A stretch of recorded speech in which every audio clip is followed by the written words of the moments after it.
This is the Situation Room, the only way to start your day. You actually are the perfect candidate to enjoy this good discount of 25% and the other great deals. Now, you stay connected with a reliable, fast home theater, home internet, whether it's gaming, streaming movies and music, online working, or high-speed web browsing. All you need to do is simply dial star 400 hash or visit my Safaricom app to get connected today. You have 18 days to go? Because the offer is valid up to the 31st of August. So hurry, get yourself connected. Feels good to be home with Safaricom Home Fiber. Indeed.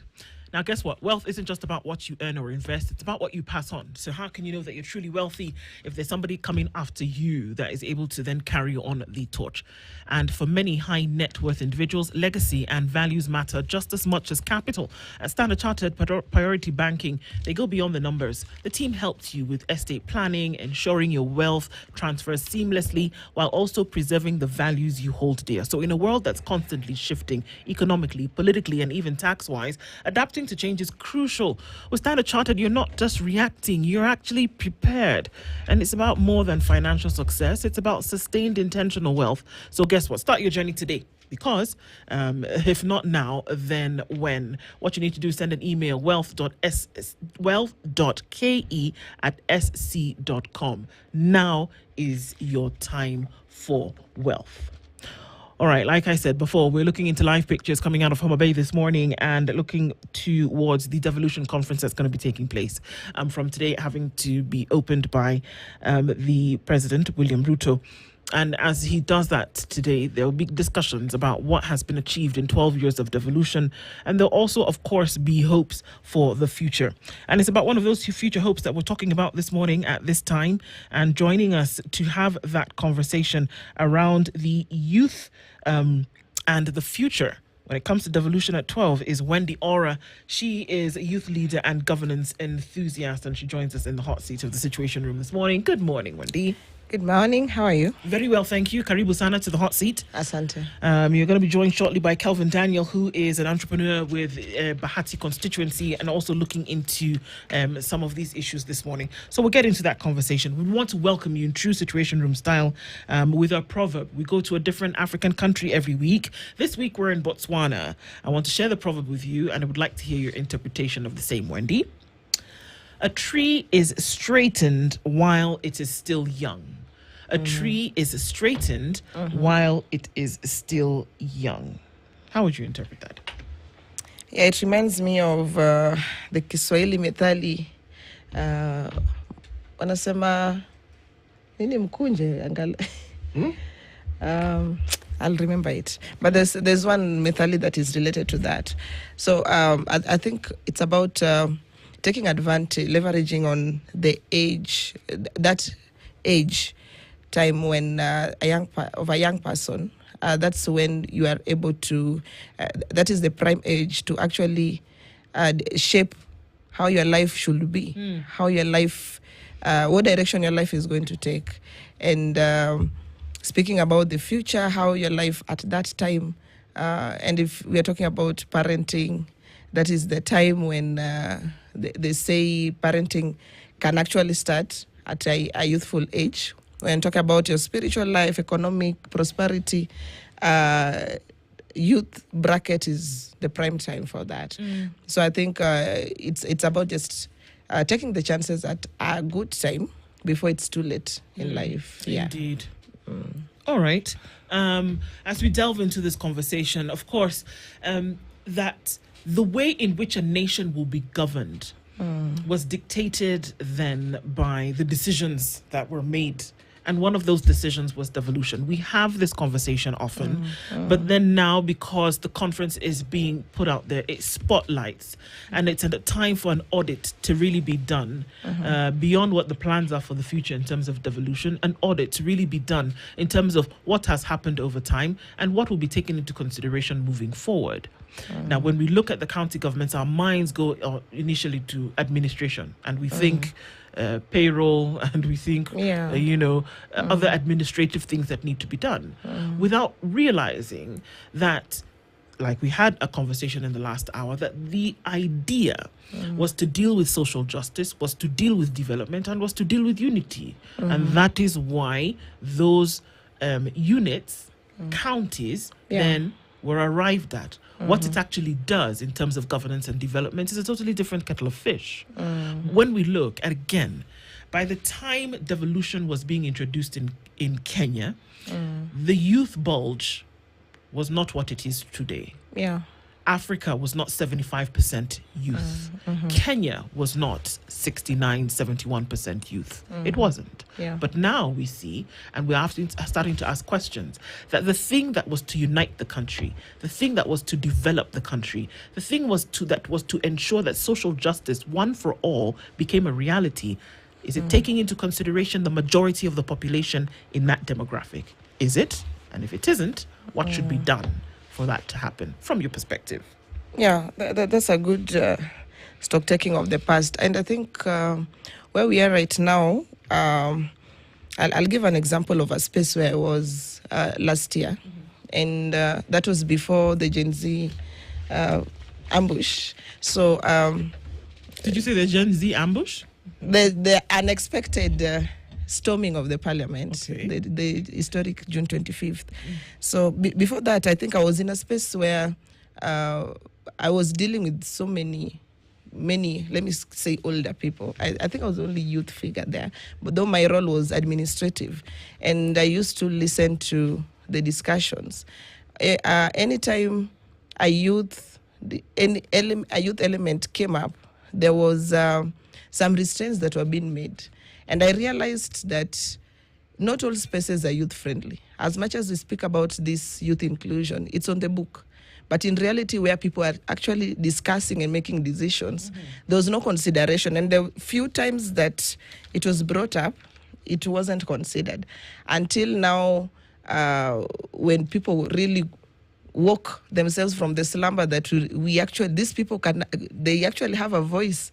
And for me, I feel like as much as it had its own harm, like the death, the lives that were lost and all that, I feel like it was a wake-up call to many spaces.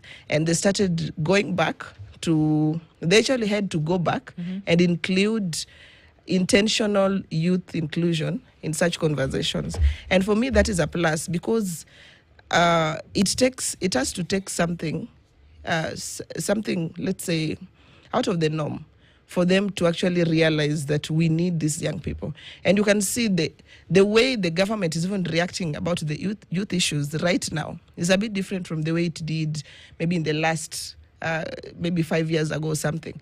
And they're actually realizing that if we don't start talking about youth, their issues, then they'll come for us.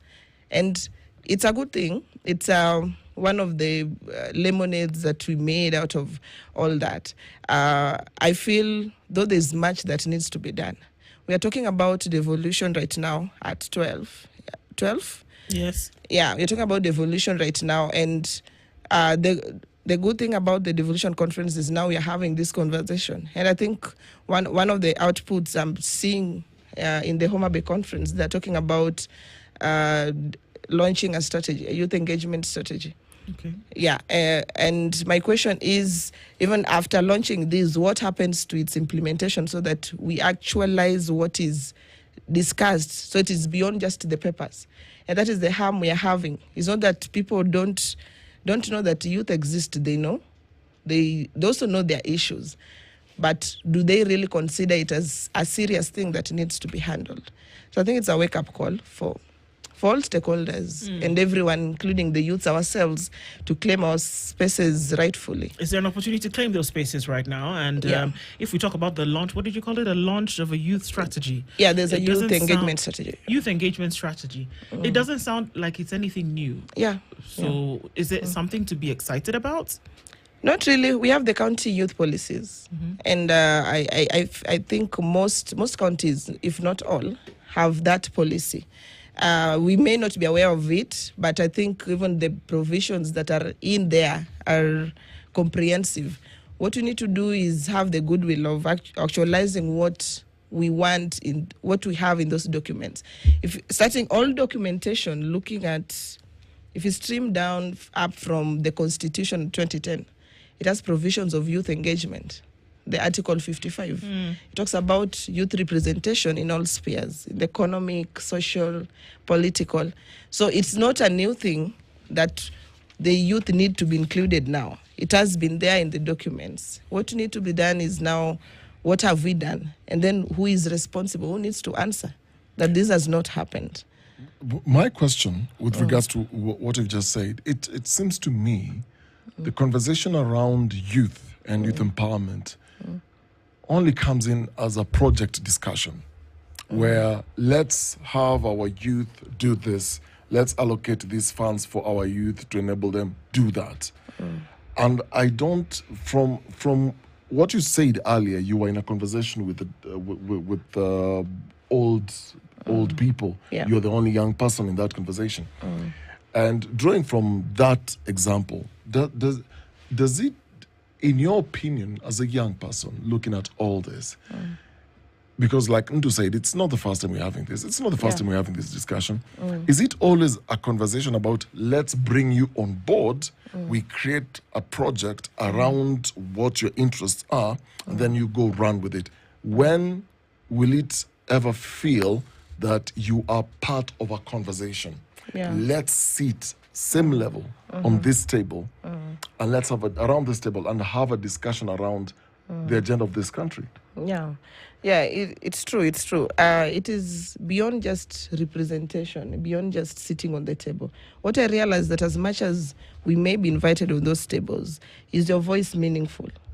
Is it making any impact to that discussion? Because you may be invited, maybe for ticking the boxes, maybe for something else, maybe because the funds were allocated for youth inclusion. But at the end of the day, was your voice adding value and actually making impact to that? And you see, the issue we have in this country is that, let's start with the political sphere. If you look at the political spheres, we've had situations where the young people get elected or nominated, and then where do they go to? Their voice looks like their voices get diminished. They get shut down. But of course, we're still advocating for representation so that we reach at that level. But the question is, even after coming to that table, are you really making impact on that? And you've talked about the co-creation aspect, which is very important, so that it's not an issue of make it for us and bring it to us. You don't serve us, but how do we co-create as equal partners in any discussion? And if the government claims to have established the Youth Council, one of the things I wanted to maybe call out was the previous and recent issues we've had about the uproar by the young people.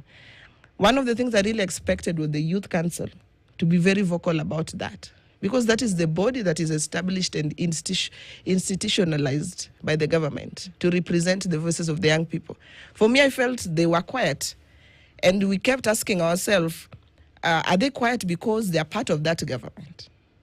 So to what point do we say they're now standing strong on the young people as the trusted voice of the young people? And I know right now they've talked about approving of the budget for elections. After that election, how powerful is that Youth Council? Those are the questions we're asking. It's not about creating such frameworks and then stopping at that. But what power are you giving them? Who are you asking? I'm asking the Youth Council. Who sits on the Youth Council? I know they have a secretariat. I know, they have a secretariat. They're currently talking about re-election right now. There's a Youth Council, there's a youth policy, a national youth policy. But I'm now pointing it out as one of the things I felt as a young person that needs to be done better. Okay. If you're talking about the young people, and that is a body that is gazetted, to speak for the young people.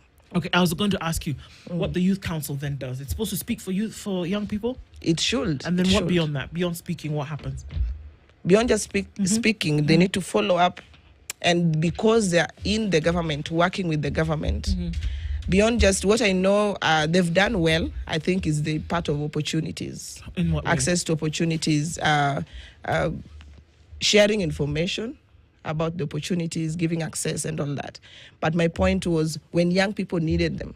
You remember there's a time the president was talking about, let's talk with the young people, you come. And then the Gen Zs were saying we are trouble, we don't want to come on the table. What's the role of the youth council if it is the voice of the young people? It was mandated, it was supposed to actually bring now the voices together and be the linkage between these two Who sits partners. on the youth council? There's a board, but also the secretariat. Okay. Yeah. Who appoints? I don't know the current. It's been years, over 10 years since they did the elections. Okay. Yeah, they're actually planning to do elections maybe soon. And they should do elections however so often. As per the policy, I don't know how it should be, but I know it's long overdue. It's long overdue. Right, overdue. Okay. But I know right now they've approved the budget. All right. For elections. So here we are with a council that is meant to oversee issues of youth in the country and its involvement in governance. Yeah. It's supposed to then essentially be responsible for training young people in matters government and governance. That hasn't done elections in over a decade. That is not doing anything much more than speaking about particular issues and is failing to implement certain directives that would essentially assist young people in moving. And that is what we're putting together into a recipe. And for some reason, we are surprised that there is no youth involvement, there's no youth training, there's really not an idea of what people are supposed to do when and if they get into government. But we're also then putting the responsibility on this 71% of the population kind of thing and say that you're going to be the leaders of tomorrow. How do you think that's going to work? Let me tell you, if it's beyond just setting it up, the youth council, if you are intentional about the youth agenda, they say finance follow the functions. You fund the functions of that youth council. Give them the power to speak without fear of contradiction or anything. Let them speak genuinely for the young people. And after doing that, fund well so that the activities can run. Because one thing I know is also they need finances to actualize the mandate that they have. What kind of activities would make sense for a youth council? Remember that we're having this conversation against the backdrop of devolution and what this is actually meant to do for the country. One of those being development and development in initiatives that will essentially lead towards good governance. That's what we're talking about. Yeah. So what kind of activities would a youth council then be involved in that would bear fruit when it comes to governance and leadership into the future for Kenya? If you're talking about devolution, take the devolution model, where now we are having the national mouthpiece. And then how can you bring this down to the local levels? Because right now we have the counties and we have the wards.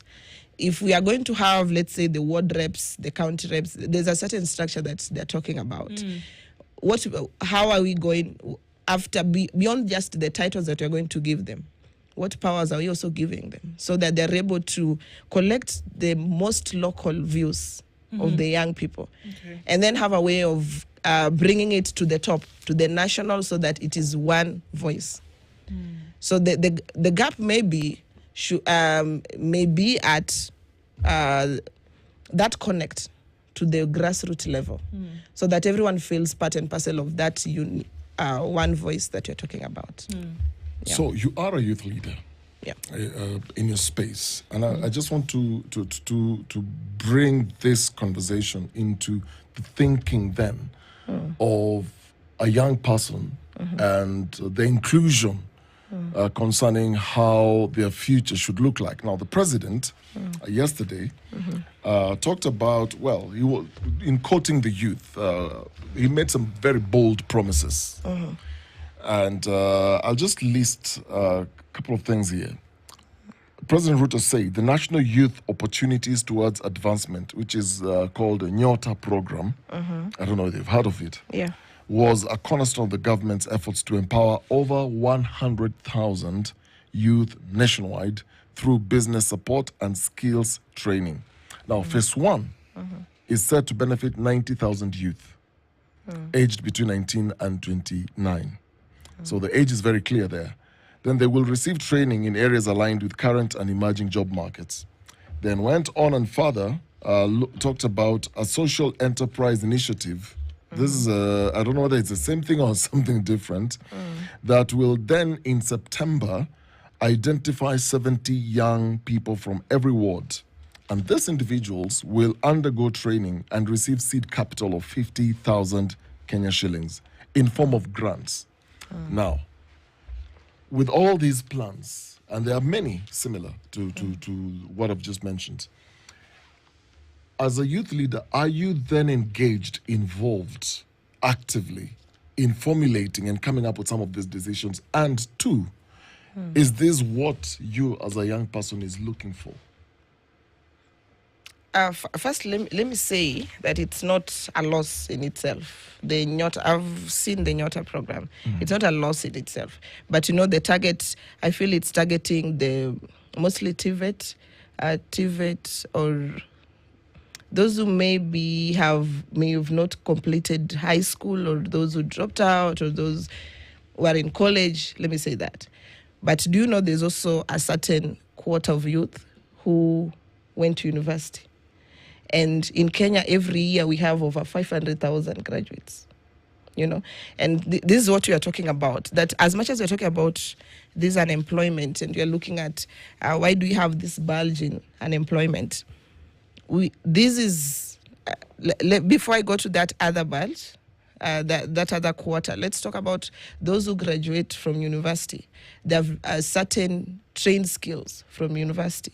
And the other day, through CMD, we were analyzing the policy gaps in unemployment.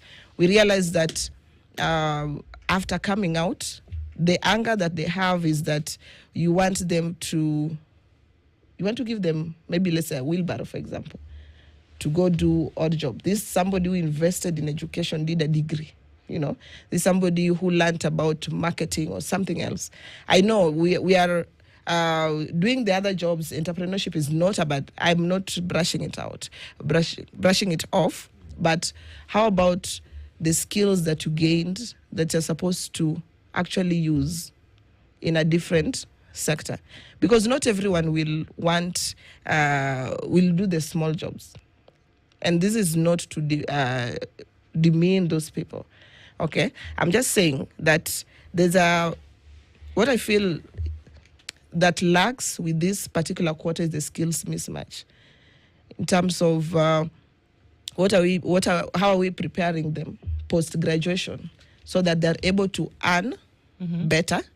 Because what I know right now, even with the current economic environment, entrepreneurship is so hard right now. I won't lie. It's not everybody's cup of tea, But what environment are you creating for people so that these skills that they've learned over 4 years or more than 4 years, they're able to learn it in practice in a certain workplace setup? And one of the things we were looking at in our policy brief was, can the government actually make it a policy so that we have institutions have, even if it is mandatory or something, have a framework where they support these young people to come learn on the job? Because we've focused so much on the other quarter, which is the technical skilling, which is not bad, But not everyone does entrepreneurship. And we also have currently majority across all sectors having the digital skills, which is a big investment that we need to tap on.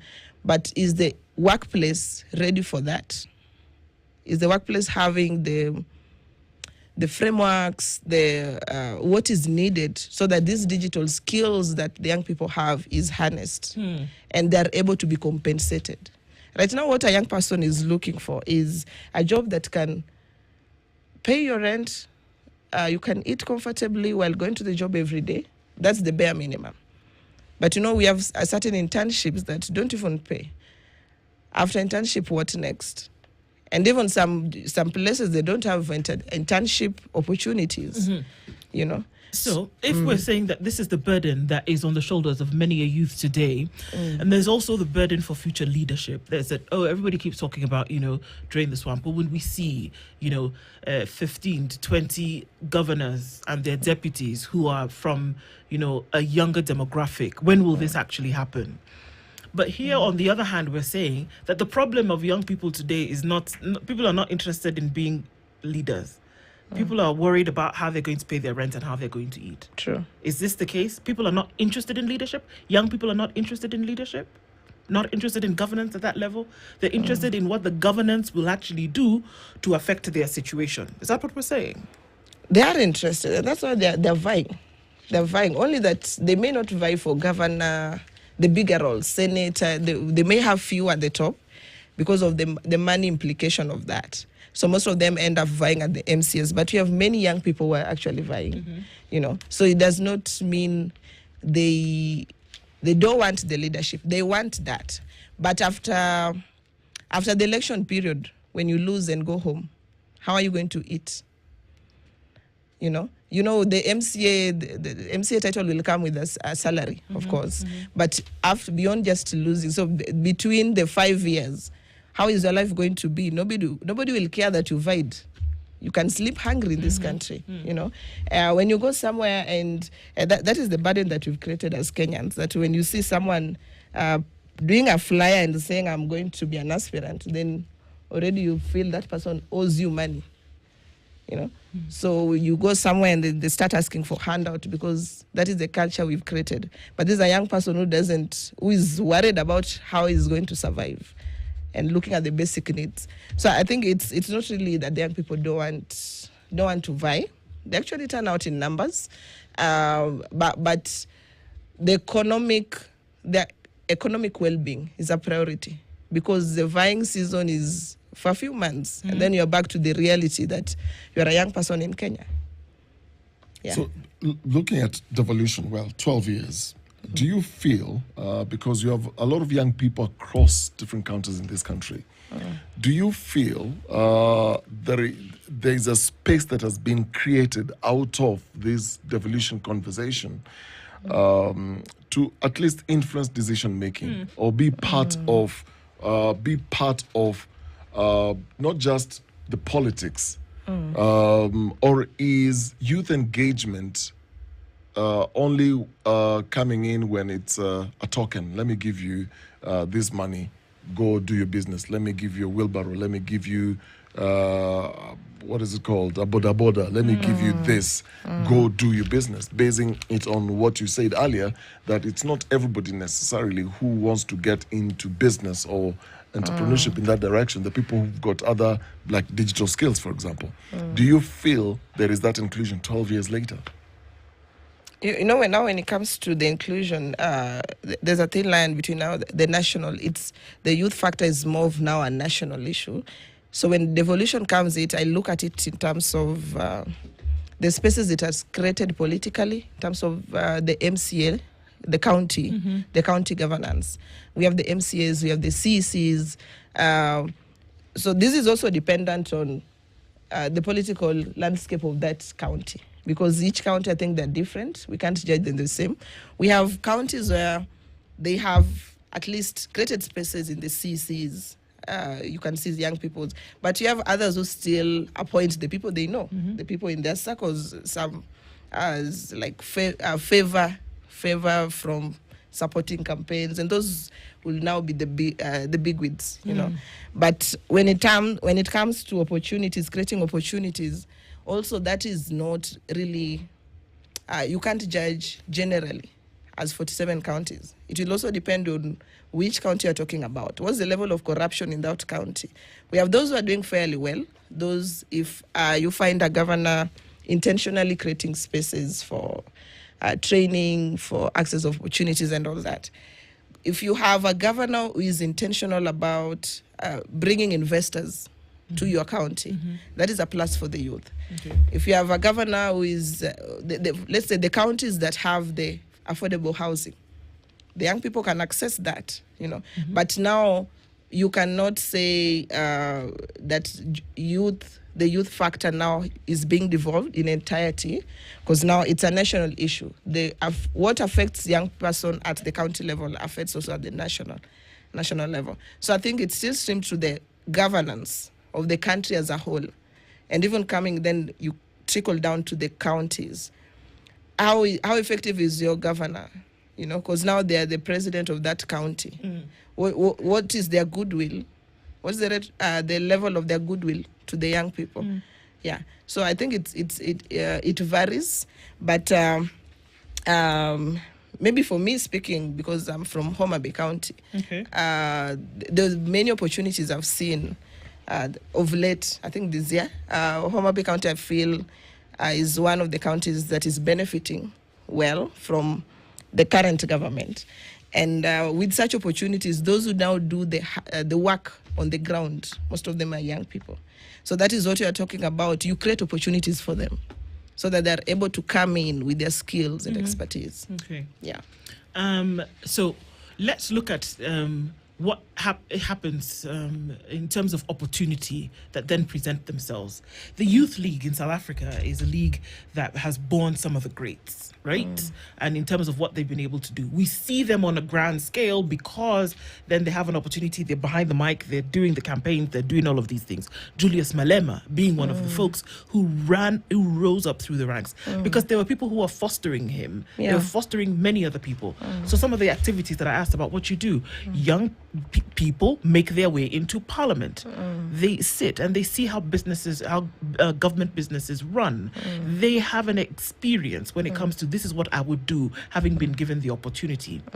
Do we get it wrong? And I'm focusing on leadership specifically. That are we ready to get our hands dirty? Are we really ready to get into the water, get wet, and experience this whole thing head on? Or are we saying, give me the responsibility, give me the opportunity without an experience in how this is actually supposed to happen? I understand that there's the aspect of learning on the job and let's wing it and go with it and we'll learn as we go. But this is government. This is the lives of millions of people that will be affected by your signature. This is the lives of millions of people who will be affected by the debates that you hold in Parliament. These are the lives of the people who will be affected, whether they go to school or not, by the debates that you have one to another, by the policies that you enact, by the budgets that you keep, by the lawmaking that you put in place, by the oversight that will happen. Can this really be done on the back of no experience? Let me tell you, once there are certain positions, now before I get to the point that was in my head, but there are certain positions that actually, let's say if you talk about, we have certain junior roles, we have different levels of the cadres of jobs, but you find that some that they need, let's say, an assistant, and then you look at the experience of that assistant, you're like, where does this assistant get all this experience you're talking about? I don't know if it is an HR issue or something, because you look at some job JDs and you're like, this person is asking for, let's say, let me give a typical example. When they were announcing the IBC post for vacancy for commissioners, they were talking about, was it over 10 years experience? And then which I know we have youths with over that experience. But the question that came out at that time was, once you start knocking out the young people, it was, I think, 15. Once you start knocking them out because of the experience, then you are limited the opportunity to come speak for themselves, because that already is a shortlisting minimum, you know. But it varies with the job, and I don't know if that's an HR issue, if it is corporate, you know. But what I wanted to say when talking about the political part of it, if the young people being able to come and occupy those spaces, you know, Kenya, before any government is in place, there's a election bit. You go back a bit before the election, before how that government comes into power. There's a part to the political parties. And Kenya, if you look at the history and the reality, political parties thrive. It's so hard to thrive independently. And the main political parties that we know of, these are systems that are created by certain people, and they are more of even individual vehicles or something, because we have those who has the say in those political parties.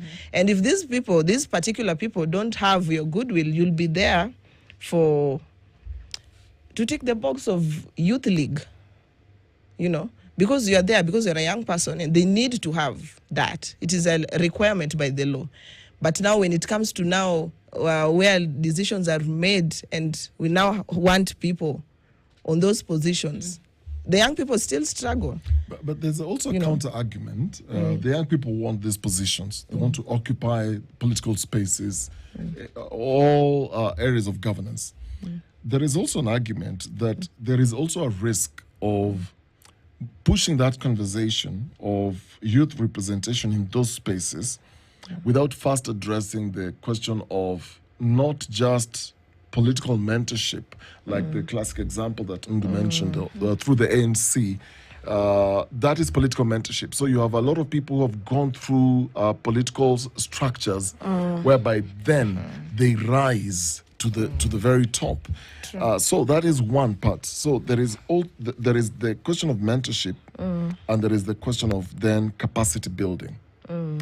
Is that a genuine concern that, fine, you want to occupy these spaces, but because you lack capacity and you lack this mentorship, there are certain areas that will be very risky then to expose to you? Yes. Let me tell you, I think my experience, I may not have so many years of experience, but my experience is that this thing called mentorship is different on the ground. Kwa ground, unasema vitu ni different. How is it different? Mentorship, to find someone who is very intentional about you growing up as a young person and giving you that space to gain that experience, real experience, it is different. There's a lot of, how do I call it? There's a lot of, what is the term? Like building a certain wall around certain spaces. Like there are barriers. Gatekeeping. Do I call it gatekeeping? Yeah. And for me, speaking as let me be tribal a bit. To be a Luo today, and for a youth who is a Luo in this country, to actually get the spaces. And we have so many who are very vocal from the university and post-university, who are very vocal, who are doing so much, speaking for the young people. But when you're getting positions now, when these positions come up, you find you are not there. And maybe which positions you're referring to? Political positions? Political positions. Okay. It can be in this task force. We have so many positions that can normally come even after elections, But sometimes for me, if I go tribal, the Luo youth for a long time, they're being left out. They are being left out, or they being left out. Are being left out. And we have spaces that have been created. And sometimes tribal cards come in, you feel you are out of place because the region you are coming from. And you have the same capacity, the same vigor as the other person who has been nominated. But because you have a lot of gatekeeping within your region and a lot of keeping among your people, you find it so hard to find someone who's very intentional about holding your hands.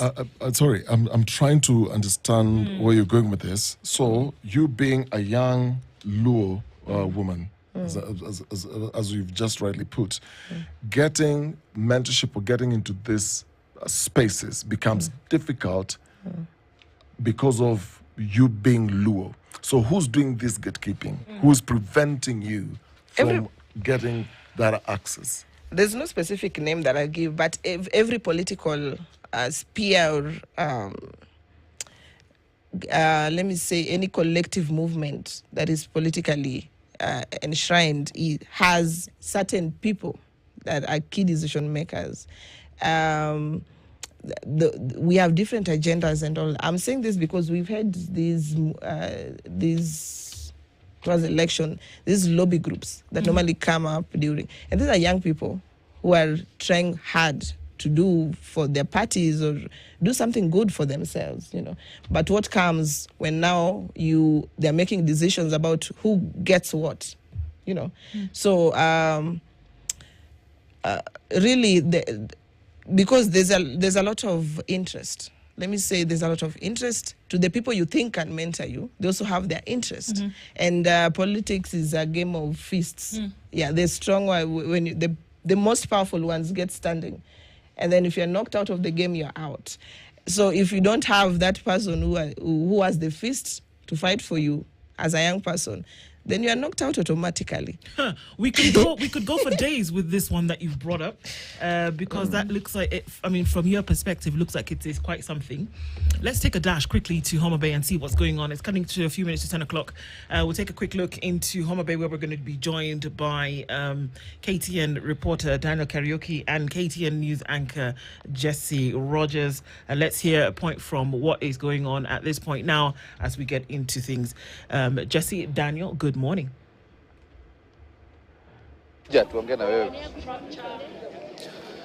Right. Good morning. Thank you very much. And you have said it right. You are still here in Homa Bay County. This is where the devolution conference, the 9th edition of the devolution conference, is taking place.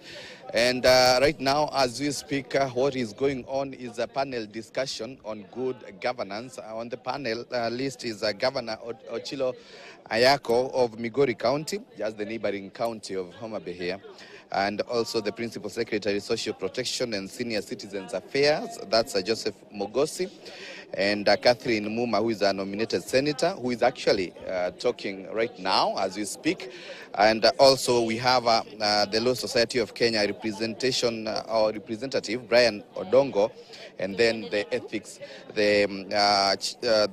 and Anti-Corruption Commission chairperson, that's Dr. David Oginde, who is also a bishop at the EACC chair. They're having that discussion, and the discussion is majorly on good governance. That's the theme of the day for this first day, with expectations that President William Ruto will officially open this conference later on, according to the schedule, the program rather.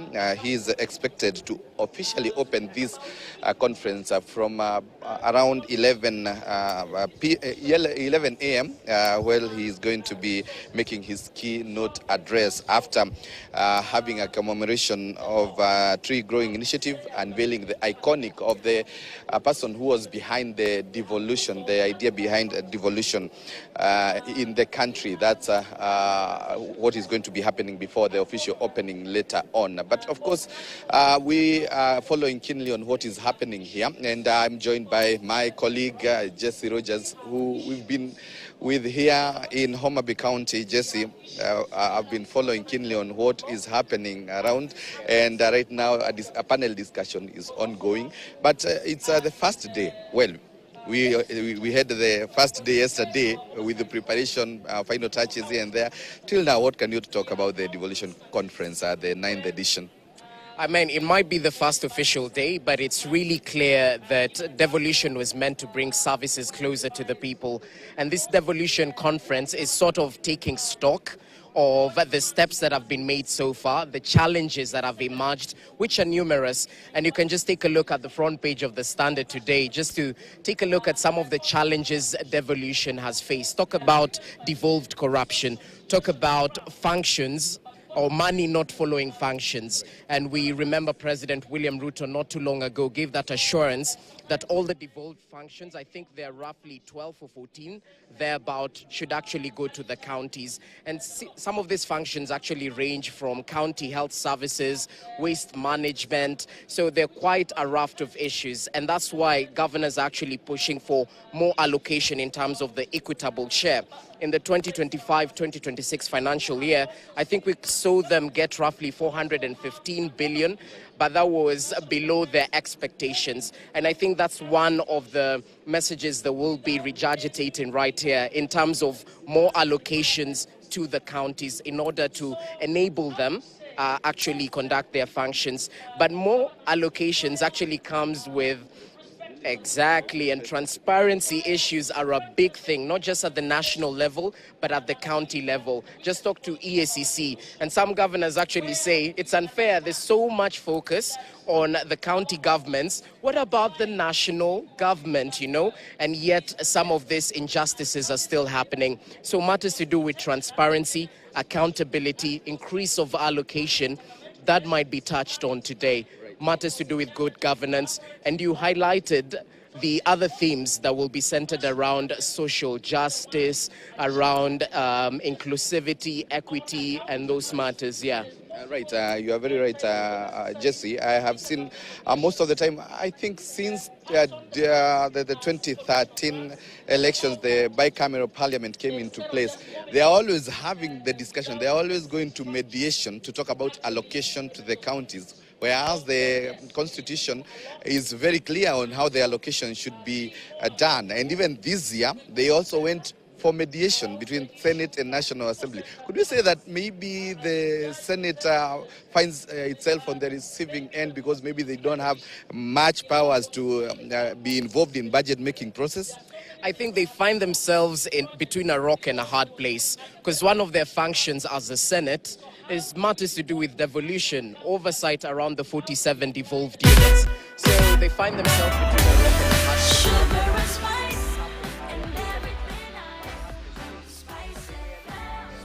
If you get my drift. So that's why the deliberations are very important. But when you go to the negotiating table, it's a matter of give and take.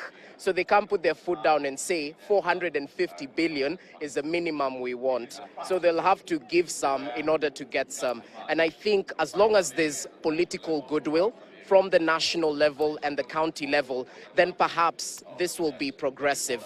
It's not just an event, it's a process. So we definitely hope by 2027, allocations to some of these county governments is increased, yeah. And definitely, maybe more reasons to why senators are pushing for amendment of the constitution with a new bill to be introduced in a Senate, seeking to make Senate an upper house so that at least they're involved. And part of what they're pushing is to be involved in budget-making process that they have been left out most of the time. And of course, just like Jesse has said, there is a lot to be discussed.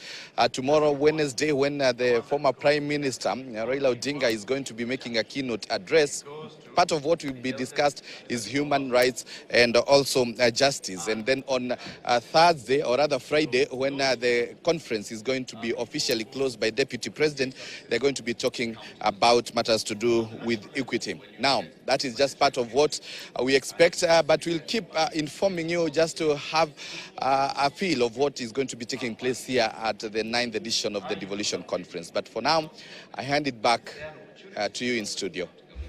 Thank you very much, Daniel Karaoke and Jesse Rogers out in Homa Bay, giving us an insight into what's going on during the Devolution Conference. Of course, more insights through the day coming in from you, and thanks for doing that this morning. Wendy Ora has been our guest this hour to be able to look through the youth perspective, and what can be expected and hoped for. Wendy, thank you for doing that with us this morning.